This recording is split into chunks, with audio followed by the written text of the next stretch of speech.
Hello students. तो आज हमारा मॉक टेस्ट नंबर 3 रहने वाला है। हम child psychology and development pedagogy teaching learning process से जितने भी हमारे इंपॉर्टेंट क्वेश्चन है उसकी बात कर रहे थे।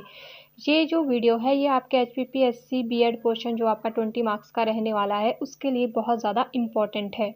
तो आप लगातार इसमें से जो भी मैं क्वेश्चन यहाँ पर बता रही हूँ उनको कहीं अपने पास नोट कर सकते हैं और साथ साथ में इनको सॉल्व करने की कोशिश भी कर सकते हैं। तो चलिए फिर स्टार्ट करते हैं फर्स्ट क्वेश्चन से। क्वेश्चन नंबर फर्स्ट आपका क्या कहता है, व्यवहार में किस प्रकार के संकायों का समावेशन है। What type of activity are include in the behaviour. हमने अब ये बताना है कि जब हम व्यवहार करते हैं या जब हम व्यवहार की बात करते हैं तो उस टाइम पर हम किस चीज़ की मोस्टली बात करते हैं, हम क्या देखते हैं, किस बेस पर हम बिहेवियर्स को दिखाते हैं या किसी के बिहेवियर को जज करते हैं। तो फर्स्ट है आपका ज्ञानात्मक क्रियाकलाप जैसे चिंतन, तर्क व कल्पना। जैसे कि हम अगर इंग्लिश में बात करें, cognitive activity like thinking, reasoning, imagination. जब भी हम किसी के व्यवहार की तुलना को देखने की बात करते हैं तो क्या हम उसके थिंकिंग को देखते हैं या उसके तर्क को देखते हैं या उसकी इमेजिनेशन को देखते हैं। सेकंड है आपका क्रियात्मक क्रियाकलाप जैसे चलना, तैरना, नाचना। या हम ये एक्टिविटी देखते हैं कि वो कैसे चल रहा है, कैसे तैर रहा है, कैसे डांस कर रहा है। या भावनात्मक क्रियाकलाप जैसे प्रसन्नता, उदासी, गुस्सा आदि। इस चीज़ को हम देखते हैं कि वह किस तरह से जब खुश होता है तो कैसे बिहेव करता है, सैड होता है तो किस तरह से बिहेव करता है, जब गुस्सा होता है तो किस तरह से बिहेव करता है। तो हम इसमें से किस चीज़ को देखते हैं जब भी हम व्यवहार की बात करते हैं। तो इसका राइट आंसर आपका आ जाएगा option number D, all of the above. ये क्यों आएगा, क्योंकि जब भी हम किसी के बिहेवियर को देखते हैं तो बिहेवियर को देखने के लिए सबसे पहले तो हम उसकी एक्टिविटीज़ को नोटिस करते हैं कि वो जब खुश होता है तो कैसा बिहेव कर रहा है, गुस्सा हो रहा है तो किस तरह से बिहेव कर रहा है, जब सैड है तो किस तरह की उसका एस्पिरेशन लेवल है। और जब भी हम बात करते हैं किसी भी इंसान के अंदर के बिहेवियर की तो हम उसका बिहेव कैसे शो करते हैं। अगर किसी को डांस का शौक है वो डांस करेगा तो हम बता सकते हैं ना कि इसको डांसिंग का शौक है। तो हम वो उसकी एक्टिविटी को भी देखकर भी उसको पहचान सकते हैं। फिर आ जाता है थिंकिंग, रीजनिंग एंड इमेजिनेशन। कई बार हम किसी का बिहेवियर जज करने के लिए उनसे क्वेश्चंस पूछ देते हैं तो उस क्वेश्चंस के आंसर के बेसिस पर उनकी तर्क शक्ति के बेस पर हम उनको क्या कर सकते हैं, डिफ्रेंशिएट कर सकते हैं या उनके अंदर के व्यवहार को पहचान सकते हैं। सेकंड है आपका शिक्षा मनोविज्ञान क्या नहीं है, एजुकेशन साइकोलॉजी इज नॉट। अब आपने ये बताना है कि शिक्षा मनोविज्ञान क्या नहीं है इसमें से। फर्स्ट है आपका बिहेवियरल साइंस, सेकंड है आपका अप्लाइड साइंस, थर्ड है आपका नॉर्मेटिव साइंस, फोर्थ है आपका सोशल साइंस। तो आपने इसमें से बताना है कि शिक्षा क्या नहीं है, बिहेवियर साइंस या अप्लाइड साइंस या नॉर्मेटिव साइंस या सोशल साइंस, जिसको हम व्यवहारवादिक विज्ञान, प्रयुक्त विज्ञान, आदर्श मूलक विज्ञान और सामाजिक विज्ञान कहते हैं। तो इसमें से शिक्षा मनोविज्ञान क्या नहीं है। तो इसका जो राइट आंसर है वो है आपका ऑप्शन नंबर सी, और नॉर्मेटिव साइंस। जब हम शिक्षा मनोविज्ञान की बात करते हैं तब हम क्या कहते हैं कि जब हम साइकोलॉजी को अप्लाई करते हैं in the field of education तो हम वहाँ पर बच्चों के व्यवहार को तो स्टडी करते हैं, क्योंकि साइकोलॉजी के बेसिस पर हमें पता है कि बच्चा किस तरह का बिहेव करेगा एक पर्टिकुलर एज के अंदर। सेकंड है आपका अप्लाइड साइंस या प्रयुक्त विज्ञान। तो हम इसको अप्लाई करते हैं कहाँ, in the field of education. हम क्लासरूम में बच्चों के साथ इसको अप्लाई करते हैं तो ये प्रयुक्त विज्ञान हो जाता है। फिर है आपका आदर्श मूलक विज्ञान। तो ये नॉर्मेटिव साइंस नहीं है क्योंकि हम यहाँ पर आदर्श मूलों को ध्यान में नहीं रखते, क्योंकि ये हम क्या करते हैं यहाँ पर इसको हम सिर्फ अप्लाई करते हैं, बच्चों के बिहेवियर को समझते हैं। फिर है सामाजिक विज्ञान। सामाजिक विज्ञान क्यों है, इसको हम अप्लाई कहाँ करते हैं, स्कूल में बच्चों के साथ। अब टीचर स्कूल का क्या होता है, एक तरह का सोशल सिस्टम वहाँ पर बन जाता है, तो इसलिए हम इसको सोशल साइंस भी कहते हैं। ठीक है, नेक्स्ट है आपका मनोविज्ञान को चेतना का विज्ञान किसने परिभाषित किया है। Who define psychology as the science of consciousness. तो जब हम भी बात करते हैं साइकोलॉजी की तो हमने वहाँ पर पढ़ा था कि साइकोलॉजी को as a soul, study of soul, as a study of mind, है ना, as a study of behaviour, as a study of conscious behaviour, ये सारी चीज़ें कही है ड्यू टू द जैसे जैसे इसकी डेवलपमेंट हुई है वैसे वैसे। पहले इसको क्या माना जाता था कि स्टडी ऑफ सोल है, फिर इसको स्टडी ऑफ माइंड कहना स्टार्ट कर दिया गया, फिर इसको स्टडी ऑफ कॉन्शियसनेस कहना स्टार्ट कर दिया गया, फिर इसको स्टडी ऑफ बिहेवियर्स कहना स्टार्ट कर दिया गया। तो आपने बताना है कि ऐसे कौन से वैज्ञानिक है या कौन से ऐसा मनोविज्ञान के लोग हैं जो मानते हैं कि जो कॉन्शियसनेस है वो क्या है, साइकोलॉजी है। ठीक है, जो साइकोलॉजी को as a study of consciousness की तरह देखते हैं। तो फर्स्ट है आपका विलियम जेम्स तथा विलियम वुड, सेकंड है आपका पिल्सबरी, थर्ड है आपका वॉटसन, फोर्थ है आपका उपयुक्त में से कोई नहीं। तो आपने इसमें से बताना है। तो इसका राइट आंसर आ जाएगा आपका ऑप्शन नंबर 1, विलियम जेम्स और विलियम वुंड। जब भी हम विलियम जेम्स और विलियम वुंड्स की बात करते हैं तो विलियम वुंड्स को मोस्टली कॉन्शियसनेस के लिए जाना जाता है, क्योंकि इन्होंने मनोविज्ञान को चेतना का विज्ञान कहा है। ठीक है, तो इसका राइट आंसर आपका ऑप्शन नंबर 1 हो जाएगा। नेक्स्ट क्वेश्चन देखते हैं। क्वेश्चन नंबर 4 आपका क्या कहता है, यह परिभाषा किसने दी कि शिक्षा मनोविज्ञान मनोविज्ञान की वह शाखा है जिसका संबंध अध्ययन और अधिगम से है। Who said this definition that education psychology is that branch of psychology which deal with the teaching and the learning। ये बहुत ही फेमस स्टेटमेंट है, यह डायरेक्ट आपसे क्वेश्चन पूछा जाता है। फर्स्ट है आपका स्किनर, सेकंड है आपका क्रो एंड क्रो, थर्ड है आपका पिल, फोर्थ है आपका वॉटसन। तो इसका आंसर मोस्टली सभी को ही पता होगा, इसका राइट आंसर हमारा स्किनर आ जाता है। क्योंकि अभी जो आपका टेट का पेपर हुआ था, जो आपका नवंबर टेट का पेपर हुआ था, उसमें ये स्टेटमेंट डायरेक्ट आपकी पूछी गई थी। कहाँ पर? जो आपका हुआ था मेडिकल का टेट। ठीक है, मेडिकल के टेट में ये डायरेक्ट स्टेटमेंट आपसे पूछी गई थी, तो इसके बहुत अधिक चांसेस हो सकते हैं कि ये क्वेश्चन आपको दोबारा पूछ लिया जाए। ठीक है, नेक्स्ट है आपका आदर्श मूलक विज्ञान क्या उत्तर देने का प्रयास नहीं करता है। What does normative science not try to answer. अभी हमने नॉर्मेटिव के बारे में थोड़ी देर पहले भी बात की थी, आदर्श मूलक की बात। तो ये किसका आंसर देने के लिए यूज़ नहीं किया जाता। फर्स्ट है हमें क्या पढ़ना चाहिए, हमें क्यों पढ़ना चाहिए, शिक्षा कब, कैसे और कहाँ देनी चाहिए, उपयुक्त में से कोई नहीं। तो आपने बताना है इसमें से कौन सा आपका आंसर आएगा। तो इसका राइट आंसर आ जाएगा आपका ऑप्शन नंबर सी। देखो, जो नॉर्मेटिव साइंस होती है या जो हमारा आदर्श मूलक विज्ञान होता है, वो उसमें हमें बताया जाता है कि हमें क्या पढ़ना चाहिए, क्योंकि हम एक आइडियोलॉजी को फॉलो करते हैं। आपने पढ़ा होगा, जब मैंने आपको डिटेल में बात की थी हमने, तो वहाँ पर हमने मेटाफिजिक्स की बात की थी, है ना, साथ ही साथ में हमने स्कूल ऑफ साइकोलॉजी की बात की थी। तो हमें पहले तो पता होना चाहिए कि हम किस आइडियोलॉजी से अपना करिकुलम फ्रेम करेंगे। सेकंड है हमें क्यों पढ़ना चाहिए, क्योंकि हमारे पास गोल भी तो होना चाहिए कि हमें क्यों पढ़ना है। तो ये आंसर भी कौन देता है, हमारा नॉर्मेटिव साइंस देती है। फिर है शिक्षा कब, कैसे और कहाँ। इसका तो उन्होंने कहीं नहीं बताया है कि शिक्षा हमें कब देनी चाहिए, कैसे देनी चाहिए, कहाँ देनी चाहिए। तो मोस्टली जब हम पढ़ते हैं या जब हम आदर्श मूलक विज्ञान की बात करते हैं तो हमें ये बताता है कि हमें क्या पढ़ना चाहिए as a curriculum, as a subject, as a society के लिए क्या बेनिफिशियल है, हमें क्या पढ़ना चाहिए और हमें क्यों पढ़ना चाहिए, कि पढ़ने का हमारा क्या गोल होना चाहिए। अगर हम बात करें आइडियोलॉजी, इस सबसे पहले आइडियलिज्म की, तो उनका क्या मानना है कि हमने क्यों पढ़ना है, ताकि हम क्या करें, अपने आप को समझ सके। ठीक है, अगर हम बात करें प्रैग्मेटिज्म की, तो वो क्या बात करते हैं, वो एज अ सबसे ज़्यादा जो लर्निंग बाय डूइंग पर फोकस करते हैं। अगर हम नेचुरलिस्ट की बात करें तो वो किस लिए पढ़ते हैं, रियल लाइफ एक्सपीरियंस के लिए पढ़ते हैं। तो उनका भी कुछ ना कुछ गोल होता है। तो इस तरह से यहाँ पर हमारा जो राइट आंसर है वो हो जाएगा शिक्षा कब, कैसे और कहाँ। ठीक है, नेक्स्ट क्वेश्चन है आपका शैक्षिक प्रक्रिया में कौन से कारक है। अच्छा, बताना है what are the key factor in educational process. अब जब एजुकेशन प्रोसेस होता है तो उसके लिए कुछ की फैक्टर्स की ज़रूरत होती है, तो वह कौन कौन से। फर्स्ट है आपका छात्र व अधिगम अनुभव, सेकंड है आपका अधिगम प्रक्रिया तथा वातावरण, थर्ड है आपका अध्यापक, फोर्थ है आपका उपयुक्त सभी। अगर हम इंग्लिश में बात करें, people and the learning experience, learning process and environment, teacher, all of these. तो आपने इसमें से बताना है। तो इसका राइट आंसर क्या हो जाएगा आपका ऑप्शन नंबर डी। क्योंकि जब भी हम बात करते हैं एजुकेशन प्रोसेस की, तो ये एक ट्राइपोलर प्रोसेस है जो कहाँ चलता है, प्यूपल, करिकुलम एंड टीचर के बीच में चलता है। तो ये क्या है, एक पूरा प्रोसेस है। ठीक है, पूरा प्रोसेस, इसमें क्या है, छात्र भी आ रहे हैं हमारे, करिकुलम यानी कि अधिगम भी आ रहा है हमारा, टीचर भी आ रहा है हमारा। तो ये सारे लोग ही यहाँ पर आ जाते हैं। तो इसलिए आपका राइट आंसर आ जाएगा all of the above. Next question क्या कहता है आपका, शिक्षा मनोविज्ञान में अनुसंधान कार्य किन विधियों द्वारा किया जाता है। What method are carried out in the research work in the educational psychology. आपने इसमें से बताना है। ये भी मोस्ट एक्सपेक्टेड क्वेश्चन है, ये बहुत सारे एग्जाम में पूछा जाता है। फर्स्ट है आपका एक्सपेरिमेंटल मेथड, सेकंड है आपका डिफरेंशियल मेथड, थर्ड है आपका क्लिनिकल मेथड, फोर्थ है आपका ऑल ऑफ द अबव। तो आपने अब इसमें से राइट आंसर देना है। तो इसका जो राइट आंसर है वो है आपका option number D, all of the above. शिक्षा मनोविज्ञान के अनुसंधान कार्यों को किन विधियों द्वारा किया जाता है? सबसे पहले तो एक्सपेरिमेंटल मेथड, क्योंकि हम यहाँ पर बच्चों को क्या करवाते हैं, चीज़ों को एक्सपेरिमेंटली करवाते हैं।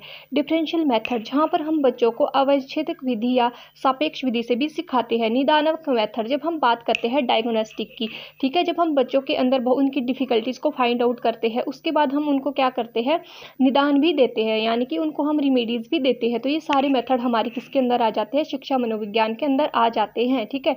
या हम इसको ऐसे भी ले सकते हैं कि शिक्षा मनोविज्ञान का उपयोग हम लर्निंग में कैसे कैसे कर सकते हैं। तो इन सारी फील्ड्स में हम इसका यूज़ कर सकते हैं, ठीक है। नेक्स्ट क्वेश्चन आपका क्या कहता है, जब बच्चा अपने माता पिता अथवा अध्यापकों से अनंत प्रश्न पूछता है तो वह किस प्रवृत्ति का घोतक है? आपने देखा होगा मोस्टली जो छोटे बच्चे होते हैं वो क्या करते हैं, हर चीज़ पे क्वेश्चन पूछते हैं, ये क्या है, क्यों है, कैसे है, ये ऐसा क्यों कर रहा है, ये ऐसे क्यों काम कर रहा है, ये ऐसे क्यों नहीं कर रहा है। तो वो बहुत सारे क्वेश्चन पूछते हैं। तो ये क्या दिखाता है, काम की प्रवृत्ति, यानी कि इंटेंट ऑफ, इसमें आ जाना था, इंटेंट ऑफ वर्क आना था, यहाँ पर गलती से कुछ में लिखा है। नेक्स्ट है आपका जिज्ञासा, यानी कि क्यूरियोसिटी को दिखाता है। एंड फिर है संग्रह, यानी कि जॉर्जियसनेस को दिखाता है। फिर है आपका आत्म प्रकाशन, यानी कि सेल्फ असर्टेन को दिखाता है। तो इसका जो राइट आंसर है वो है क्यूरियोसिटी, क्योंकि छोटे बच्चों में बहुत ज़्यादा जिज्ञासा होती है, चीज़ों के बारे में जानने की इच्छा होती है, तो वो बार बार क्वेश्चन पूछते रहते हैं ना, तो उसका बार बार जो पेरेंट्स और टीचर है वो बार बार उसका आंसर देते रहते हैं, ठीक है। एंड नेक्स्ट क्वेश्चन है आपका, बालक के विकास और अभिवृद्धि का ज्ञान एक अध्यापक के लिए क्यों अनिवार्य है? Why is knowledge of growth and development essential for a teacher? अब आप टीचर बनने वाले हैं तो आपको ये पता होना चाहिए कि हमें एक एज अ टीचर क्यों ये हमें पता होना चाहिए ग्रोथ एंड डेवलपमेंट के कंसेप्ट के बारे में। तो इसका आंसर आपने देना है, पहला है to arrange of learning situation, second है to plan the instruction programme, third है to render proper guidance to the teacher. अब देखो यहाँ पर क्या है, अधिगम स्थितियों के प्रबंधन के लिए या अनुदेशन कार्यक्रम के संयोजन के लिए एंड बालकों के उचित मार्गदर्शन के लिए उपयुक्त सभी। तो आपने इसका आंसर बताना है कि इसका आंसर क्या होगा। तो इसका आंसर आ जाता है आपका ऑप्शन नंबर डी, उपयुक्त सभी। एज अ टीचर हमें पता होना चाहिए किसके बारे में, ग्रोथ एंड डेवलपमेंट के बारे में, क्यों कि ताकि हम क्या कर सके, अपने जो लर्निंग सिचुएशन है उसको अरेंज कर सके, अपने इंस्ट्रक्शन को हम प्लान कर सके, है ना, प्रॉपर गाइडेंस बच्चों के लिए तैयार कर सके, ठीक है। तो इस तरह से हम क्या कर सकते हैं, जो हमें ग्रोथ एंड डेवलपमेंट की ज़रूरत होती है टीचर्स के लिए, तो क्यों होती है, इन सभी चीज़ों के लिए, ठीक है। इसके साथ और भी बहुत सारी चीज़ें होती है जिसके लिए हमें ग्रोथ एंड डेवलपमेंट के कंसेप्ट का पता होना बहुत ज़रूरी है, ठीक है। नेक्स्ट क्या है आपका, निम्नलिखित में से कौन सा कथन सही नहीं है? अब आपने इसमें से बताना है कि एक ऐसी स्टेटमेंट है इसमें से जो सही नहीं है, ठीक है। कौन कौन सी है? फर्स्ट है growth is one of the part of development. अब जो अभिवृद्धि है वो विकास का एक भाग है। सेकंड है विकास और अभिवृद्धि की दर स्थिर और एक समान होती है। The rate of growth and development is steady and uniform. And third है आपका विकास निरंतरता का अनुसरण करता है, डेवलपमेंट फॉलो कंटिन्यूटी। फोर्थ है आपका प्रत्येक बालक की वृद्धि का उसका अपना अनूठा दर होता है, each child grow at his own unique rate. तो आपने बताना है कि कौन सा सही नहीं है, सही नहीं होने की यहाँ पर हम बात कर रहे हैं। तो देखो अगर हम बात करें फर्स्ट की growth is one of the part of development, तो हम क्या मानते हैं, जो ग्रोथ है, ग्रोथ हमारा इतना सा पोर्शन है और जो ये डेवलपमेंट है वो एक बड़ा पार्ट है। तो डेवलपमेंट के अंदर छोटा सा पार्ट क्या आ जाता है, हमारा ग्रोथ आ जाता है। तो ये तो हमारा राइट हो जाता है। सेकंड है विकास और अभिवृद्धि की दर स्थिर और एक समान होती है। अब सेकंड क्या है, growth is one of the part of development, ये हो गया। The rate of growth and development is steady and uniform. अब रेट ऑफ ग्रोथ क्या है, यूनिफॉर्म है, हाँ ये तो हमें पता है कि यूनिफॉर्म है, ठीक है, पर स्थिर तो नहीं है ना, एक समान तो नहीं है। तो ये क्या हो गया आपका, ये रॉन्ग स्टेटमेंट होगी, यानी कि आपका सही उत्तर क्या आ गया, ऑप्शन बी। अगर हम विकास निरंतरता का अनुसरण करता है, तो अगर हम बात करें डेवलपमेंट फॉलो कंटिन्यूटी, तो हमें पता है कि हम जीवन प्रति सीखते रहते हैं, बर्थ से डेथ तक हम सीखते ही रहते हैं। तो डेवलपमेंट क्या होगी, हमारी कंटिन्यूसली होती रहती है। फिर है ई चाइल्ड ग्रोथ। अब जो बच्चा है वो यूनिक पैटर्न से सीखता है। कई बच्चे 1 साल में चलना स्टार्ट कर देते हैं, कई 2 साल में चलना स्टार्ट कर देते हैं, तो कईयों को तो 3-3 साल लग जाती है। तो वो क्या है, वो उनका क्या है, एक अपना रेट है, ठीक है, अपना पेस है, ठीक है। नेक्स्ट क्वेश्चन है आपका, भाषा का विकास किससे संबंधित है? फर्स्ट है आपका अभिवृद्धि, सेकंड है आपका विकास, थर्ड है आपका ए तथा बी दोनों, एंड फोर्थ है आपका इनमें से कोई नहीं। तो आपने बताना है language development is related to growth development both A and B and D are none of this. तो आपने इसका राइट आंसर बताना है। तो इसका राइट आंसर आ जाता है आपका विकास। तो भाषा का विकास किससे संबंधित रखता है? ये विकास से संबंध रखता है, डेवलपमेंट से संबंधित रखता है। जैसे हम डेवलप होते हैं वैसे ही हमारे अंदर भाषा आ जाती है, ठीक है। ग्रोथ का इससे कुछ नहीं लेना देना। जो छोटा बच्चा होता है, देखो अगर वो 1 से 3 मंथ का है तो क्या है उसमें, क्या हो रही है, ग्रोथ तो उसमें हो रही है, बट वो क्या करता है, लैंग्वेज का उस टाइम पे यूज़ नहीं कर रहा है। बट जैसे जैसे एज के अकॉर्डिंग वो बढ़ रहा है वैसे वैसे वो क्या कर रहा है, जैसे जैसे उसमें डेवलपमेंट हो रही है, जैसे जैसे उसकी वोकेबलरी इंक्रीज हो रही है, जैसे जैसे वो सुन रहा है, इमिटेट कर रहा है, वैसे वैसे ही वो क्या करेगा, रिस्पॉन्स करेगा, यानी कि लैंग्वेज को सीखेगा, ठीक है। नेक्स्ट है आपका, निम्नलिखित में से कौन सा कथन किशोरावस्था में सामाजिक विकास से संबंधित नहीं है? अब आपने सामाजिक विकास से जो संबंध नहीं रखता है वो यहाँ पर बताना है, ठीक है। फर्स्ट है आपका काम वासना के प्रति चेतना यानी कि सेक्स कॉन्शियसनेस। सेकंड है आपका समूह के प्रति वफादारी, ग्रुप लॉयल्टी।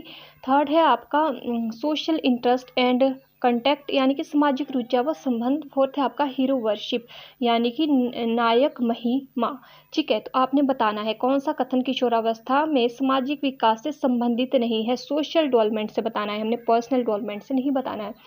तो जो इसका राइट आंसर है वो हो जाएगा आपका option number D, hero worship, ठीक है। अब ये क्यों हुआ हमारा, जो हमारी सोशल से हमने बात की थी, जो हीरो वर्शिप है वो तो उसका पर्सनल है ना, वो खुद से किसी को भी फॉलो कर रहा है। बट जब हम सेक्स कॉन्शियसनेस की बात करते हैं तो वो समाज में देखकर सेक्स कॉन्शियसनेस होता है, यानी कि काम वासना के प्रति चेतना आती है, उसमें लड़का लड़की में वो डिफरेंस समझ पाता है, ठीक है। अब ग्रुप लॉयल्टी किस में आती है? जब ग्रुप्स की बात आती है तो ग्रुप्स कौन बनाता है? ग्रुप सोसाइटी बनाती है ना, यानी कि इसके पीर ग्रुप बना रहे हो तो ये सोसाइटी के अंदर आ रहा है। फिर है सोशल इंटरेस्ट एंड कॉन्टैक्ट। अब यहाँ पर क्या है, सोशल इंटरेस्ट। अब जब हम सोसाइटी की बात करेंगे तो ऑब्वियसली बच्चों में सोशल इंटरेस्ट आएगा, है ना, वो कॉन्टैक्ट बनाना शुरू करेगा, बहुत सारे फ्रेंड्स बनाना शुरू करेगा, तो उसके लिए वो मिनी सोसाइटी वहाँ पर बन जाएगी। तो हीरो वर्शिप क्या है, एक तरह से इंडिविजुअल फैक्टर है, यानी कि इसका खुद का एक फैक्टर है, यानी कि ये इमोशनली उसके साथ अटैच्ड है, तो ये इमोशनल डेवलपमेंट का एक फैक्टर है, ठीक है। नेक्स्ट है आपका, किशोरावस्था तनाव और खिंचाव, तूफान और विवाद का काल होता है, यह कथन किसका है? Adolescence is the period of great stress and strain, storm and strife. Who said this? First है स्टैनले हॉल, सेकंड है प्याजे, थर्ड है डार्विन, फोर्थ है नन ऑफ दिस। तो इसका आंसर आप मुझे कमेंट बॉक्स पे करके देना, क्योंकि बहुत ही ज़्यादा इजी और बहुत ही घिसा पिटा क्वेश्चन है, ठीक है। ये बहुत बार एग्जाम में आता है, बहुत सारे एग्जाम्स में आता है, तो ये आपको आना चाहिए, ठीक है। नेक्स्ट है हमारा, प्याजे के अनुसार विचारों के साथ अनुभव की अंतक्रिया को क्या कहा जाता है?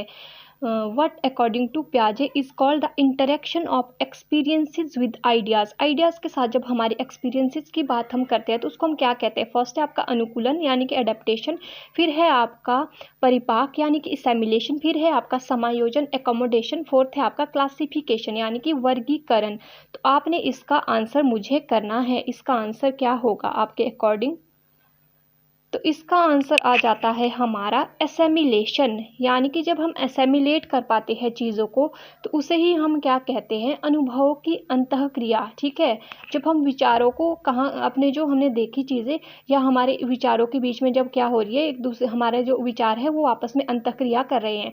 जैसे मान लो एक कैट देख ली बच्चों ने, मान लो एक कैट देख ली, तो वो क्या देखेगा कि ये तो मैंने कहीं देखा है, फिर वो अपने दिमाग में सोचेगा, सिमिलरली देखेगा कि पहले मैंने कहीं प्रीवियसली मैंने कहीं ऐसी चीज़ देखी है या नहीं देखी है। तो उस टाइम पे क्या हो रहा है, उस टाइम पे इन दोनों के बीच में जो एक अंतःक्रिया हो रही है उसको हम एसेमिलेशन कहते हैं या परिपाक कहते हैं। एडेप्टेशन कब होगी?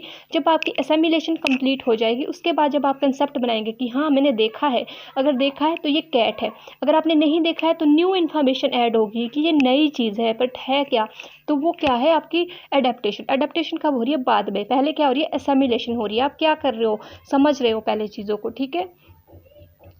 नेक्स्ट है आपका, कौन सा सक्रिय अधिगम का उद्देश्य नहीं है?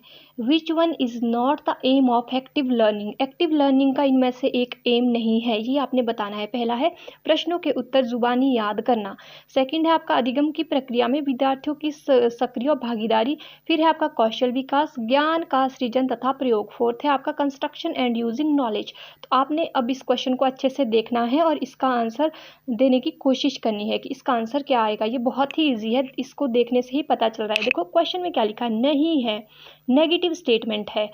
तो नेगेटिव में क्या है, ये देखो इसमें क्या लग रहा है, प्रश्नों के उत्तर जुबानी याद रखनी, पॉजिटिव लग रहा है, नहीं लग रहा है ना, तो यही हमारा आंसर हो जाएगा। अगर हम बात करें अधिगम की प्रक्रिया में विद्यार्थियों की सक्रिय भागीदारी, तो यहाँ पर एक्टिव लर्निंग की बात करिए, एक्टिव लर्निंग, तो हमारे से क्वेश्चन में क्या पूछा, सक्रिय अधिगम का उद्देश्य नहीं है बट ये है, ठीक है। फिर है कौशल विकास, डेवलपमेंट, स्किल डेवलपमेंट, तो ये भी क्या है, ये भी हम एक्टिवली चीज़ों को सीख रहे हैं।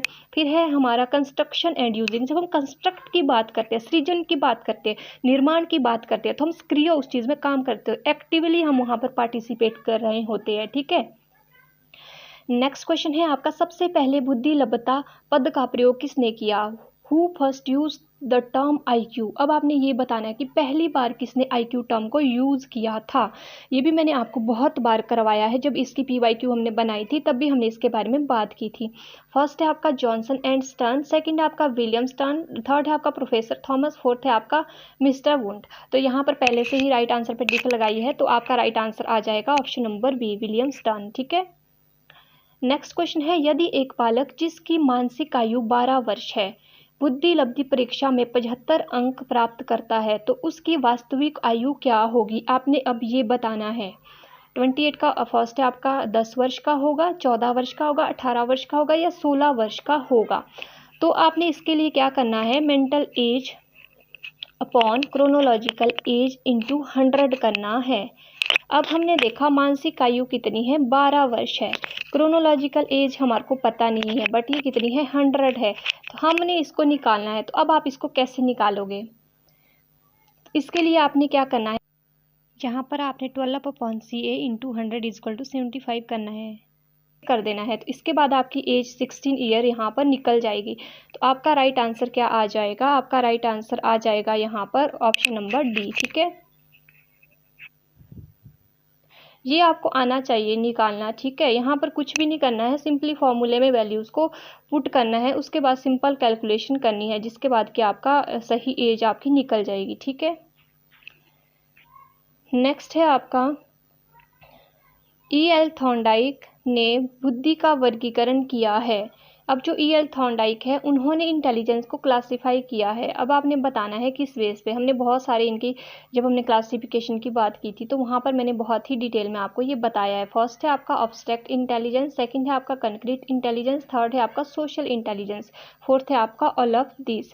तो इसका आपने राइट आंसर बताना है। तो इसका राइट आंसर है ऑल ऑफ दी अबव, क्योंकि जब E.L. थॉर्नडाइक की क्लासिफिकेशन ऑफ इंटेलिजेंस की बात करी तो हमने यहाँ पर abstract intelligence, concrete intelligence and social intelligence तीनों चीज़ों का इस तरह का हमने एक डायग्राम मैंने आपको बताया था, जहाँ पर मैंने अब्स्ट्रैक्ट, कंक्रीट एंड सोशल की आपके साथ डिस्कशन किया था, ठीक है। तो आप इसके लिए प्रीवियस जो वीडियोज़ हैं उनको जाकर देख सकते हो अगर आप भूल गए हैं, ठीक है।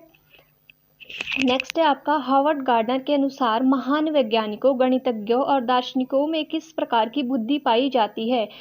What type of intelligence is found in great scientists, mathematicians and philosophers according to Howard Gardner। तो आपने बताना है, फर्स्ट है आपका लिंग्विस्टिक इंटेलिजेंस यानी कि बहुभाषी संबंधी, सेकंड है आपका बॉडी काइनेस्टिक इंटेलिजेंस यानी कि शारीरिक गति नियंत्रक, एंड थर्ड है आपका लॉजिकल मैथमेटिकल इंटेलिजेंस यानी कि तार्किक गणितज्ञ, एंड फोर्थ है आपका सेप्टल इंटेलिजेंस यानी कि स्थानगत इंटेलिजेंस। तो इसमें से आपका राइट आंसर क्या आएगा, तो वो है आपका लॉजिकल मैथमेटिकल इंटेलिजेंस यानी कि तार्किक गणितज्ञ, क्योंकि ये सारे ही क्या है, ये अपने लॉजिक के बेसिस पर थोड़े बहुत मैथ्स के फॉर्मूले, थोड़ी बहुत अपनी इंटेलिजेंस लगाकर चीज़ों के बारे में अच्छे से अध्ययन करते हैं और उसके बाद ही क्या करते हैं, बताते हैं। अगर हम बात करें हार्वर्ड गार्डनर की, हार्वर्ड गार्डनर ने आपके पास 8 स्टेजेस दी थी, ये मैंने आपको बहुत ही अच्छे से पढ़ाया था। तो वहाँ पर हमने जहाँ पर लॉजिकल मैथमेटिक्स इंटेलिजेंस की बात की थी वहाँ पर हमने इसका एग्जाम्पल भी लिया था कि साइंटिस्ट, मैथमेटिशियन और जो फिलोसफर होते हैं उनके अंदर आपकी इस तरह की इंटेलिजेंस पाई जाती है। तो आई थिंक ये वीडियो आपके लिए यूज़फुल हो, एंड साथ ही साथ आपने बहुत सारे क्वेश्चन खुद से यहाँ पर सॉल्व भी किए हो। एंड अगर आपने खुद से सॉल्व किए हैं तो आप बताना कि आपने कितने क्वेश्चन खुद से सॉल्व किए हैं। तो मिलते हैं जल्द ही नेक्स्ट वीडियो में नेक्स्ट टॉपिक के साथ। टॉपिक तो क्या, नेक्स्ट एक PYQ मॉक टेस्ट हम बनाएंगे जिसके बेसिस पर कुछ एक क्वेश्चंस मैं आपको दूंगी और उन क्वेश्चंस में मैं फिर चेक करूंगी कि आपको कितने क्वेश्चन आ रहे हैं। उसमें आप क्या करना, उसमें आप टोटली बता देना कि आपने कितने क्वेश्चन सही किए हैं। तो इस बेसिस पर मुझे भी आइडिया हो जाएगा कि आपकी कितनी प्रेपरेशन है और आपको भी आइडिया हो जाएगा। तो चलिए फिर मिलते हैं जल्द ही नेक्स्ट वीडियो में नेक्स्ट टॉपिक के साथ। तब तक के लिए bye bye and thank you for watching.